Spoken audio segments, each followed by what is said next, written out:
People say, yes, what's the difference? You know, the Bible's just another book. No, first off, that's wrong. The Bible's not a book. The Bible's 66 books. 40 different people wrote it. Over 1,500 years. There's never been a book like that in history. Ever. Does that make it the Word of God? No. It just means it's worth considering. Because there's never been a book like this. Gives you some reason to consider it over the others. Oh, how about history? For hundreds of years, archaeology has used the Old Testament and New to find buildings, to find people, to find civilizations, to find kings that didn't exist or they didn't think they did. And suddenly the Bible said they were there and they dug it up and there it was. Does that make it the Word of God? No. It means it's historically accurate. Real people really existed and really wrote down what they saw. It's worth considering. And then they said, we're going to have God show up. And lots of people said that. Lots of religions say it. Don't worry, we'll prove it as a rational God would do. I will do prophecies. I will show that I'm not trapped in linear time, that I can see beyond where you are. I will give prophecies to tell you what the guy, when I show up, when God appears on earth to reveal himself, I'll show you what he's going to look like. Over 300 prophecies. And then a man showed up one day named Jesus. And he said, I'm that guy. And he fulfilled all 300 prophecies. That's impossible. People could say, well, yes, they just wrote it afterwards and filled it all in. But we know that the first Greek translation of the Old Testament was done 250 years before Jesus was born. So how could they possibly know that he'd be born in Bethlehem? How could they possibly know he was going to be crucified when crucifixion didn't even exist as a capital punishment yet? How could they know that he'd be betrayed for 30 pieces of silver 250 years before there was a Jesus? Does it make it the Word of God? No, but it's starting to get close. And then Jesus said he would fulfill these things and did miraculous things to prove I'm not just a guy talking like everybody else. Look what I've done.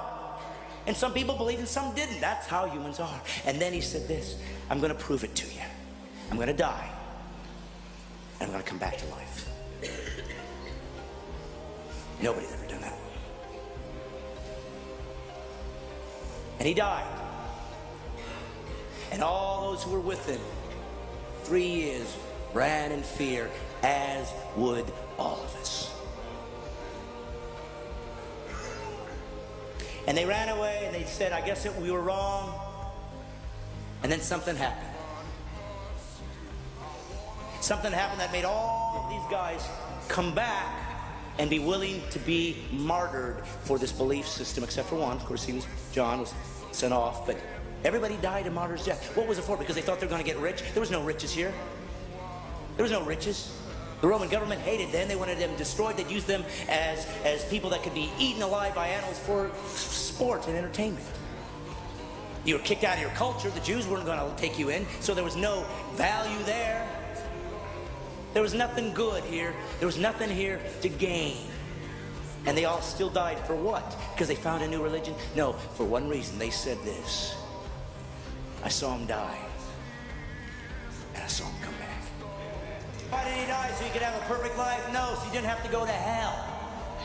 Well, I don't believe in a God who would send people to hell. He didn't give hell for you. That's what's great about Christianity. It gives you all the answers. Hell was created for the devil and his angels. But it was part of the rules he put into nature, into the nature that we live in. That anybody that rebel against him, this is where they're going. So once we did that, he could have bailed out. Sorry, you're going to hell. He didn't. He said, don't worry, kids, I'm coming down. So if you go to hell, you chose it. And you will not sit there and argue with him. You'll know what you've done. And if you're an atheist, let me tell you something. That's your dilemma. If we all die and there is no God, it's just eternal unconsciousness, you'll never know. But if you're wrong, you'll know. And it's not a gamble anyway. You should take. Well, what are you saying? I should just believe in Jesus so I don't go to hell? Pretty much.